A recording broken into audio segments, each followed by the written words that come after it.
This sacred lake, on the banks of which you have come to dream, for one can only understand by dreaming, this mirror set in the rock has reflected the finest firework display of antiquity.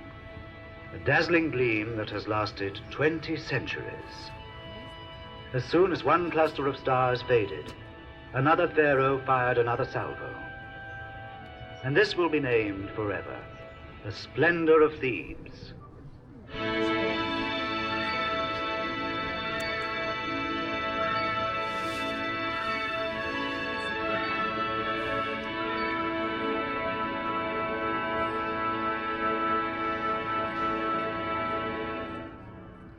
It has been said that Thebes was the first city, the city of cities.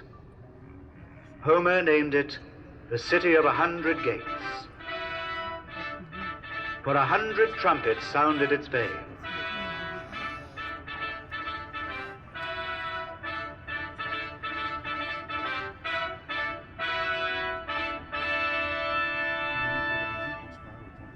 Listen to the sounds of Karnak.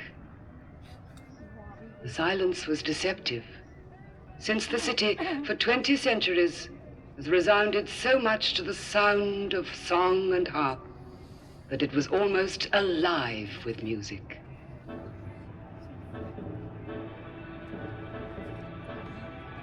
Naturally, there are the baser tasks of the city, the crowded farmyards, the laden trellises, the papyrus presses, and the nobler tasks, the working of gold and silver, the polishing of the columns, the fashioning of the sandstone blocks. But above all, there is the fabulous machinery of the universe. For God is in charge and is responsible for the functioning of the world.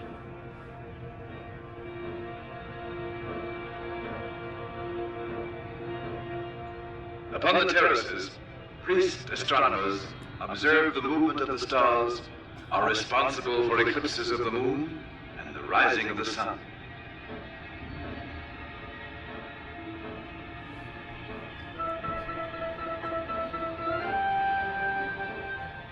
Other wise men, bending over their desks, keep the maps of the empire up to date, and the much more complicated maps of the kingdom of eternity. Watching over the furnaces, others supervised the mysterious metallurgical union of silver and gold into electrum, whose shining plaques would clothe the obelisks.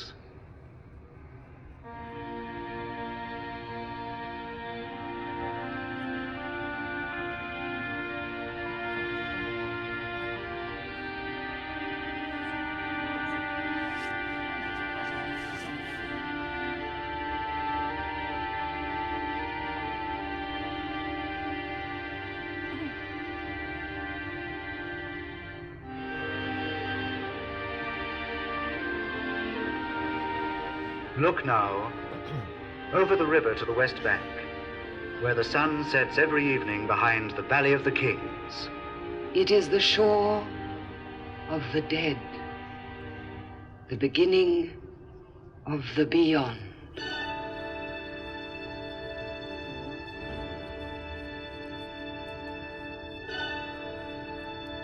If some lights are still shining in the necropolis, it means that the embalmers are late at their work. Their patron is Anubis, the somber god who prowls like a black dog around the cemeteries. Their god is Osiris, who knows all the secrets of the resurrection and watches 70 nights over the mummification workshops and the endless swaths of wrappings. We are at the turning point of the 18th and 19th dynasties, more than 3,000 years ago. Before it, every Tutmosis and Amenophis. After it, every Seti and Ramesses. Now, we are at the moment of unbelievable sacrilege and revolution.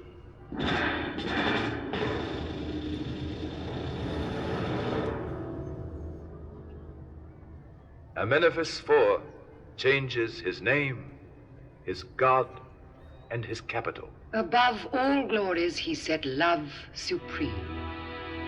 And his beloved wife, Nefertiti, shared his dream of a new faith and a new city.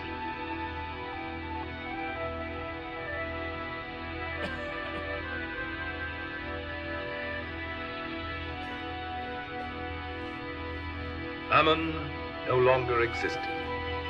Even his name was effaced from the monuments. The new god was called Aton.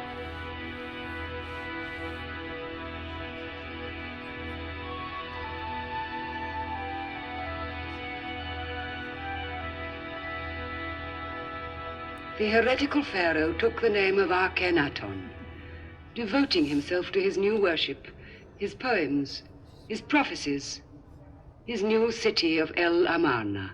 And Karnak seemed to be relegated to the shadows.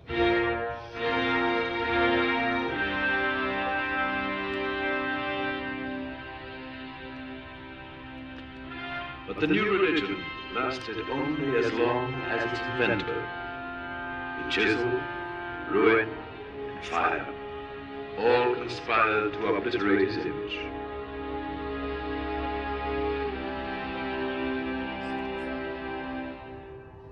The new pharaoh was a child. This child was to restore the ancient worship. He rekindled 1,000 lamps at the abandoned temples of Karnak.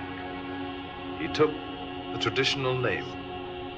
And if his earthly life was short, since he died in his adolescence, his posthumous glory eclipses that of all the others, for his name is Tutankhamun.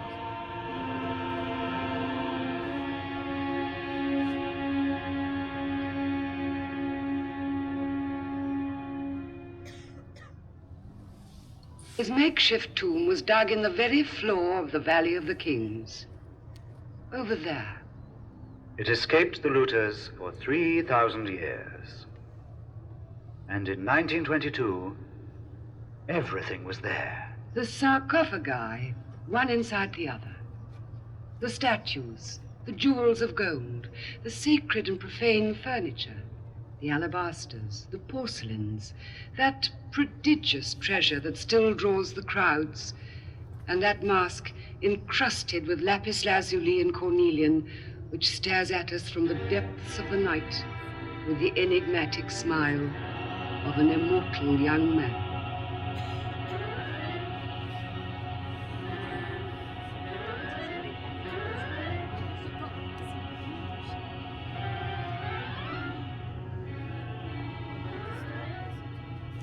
Let us return for a moment to the distant centuries when the world's first great queen, Hatshepsut, was inspired to dedicate 2 golden obelisks to Ammon. Listen. Behold, I was sitting in my palace, meditating upon the being who created me, when the voice of my heart spoke, telling me to make 2 golden obelisks for him.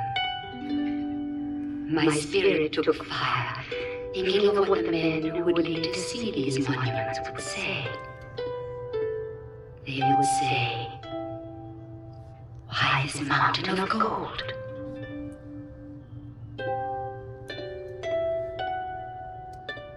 But my dream was beyond my power. My 2 obelisks were not of gold, but of single stone, hard granite without a join. And the expedition to bring the stone to me took 7 months. Now the 2 obelisks have been set up. I must finish their dedication. I shall add this.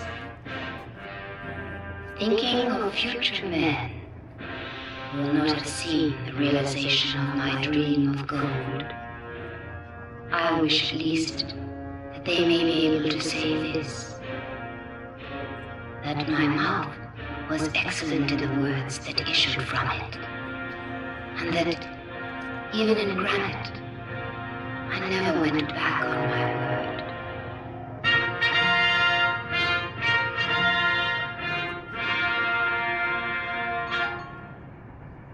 torn from their native land. Today, obelisks rise in all the capitals of the modern world. In Rome, Paris, London, Istanbul, New York. Above the vain tumult of cities, these stones stand like fingers raised for silence, preserving the tradition of ancient Egypt's meditation. And the breath of Ammon turns the machinery of the world in the heart of the Forbidden City.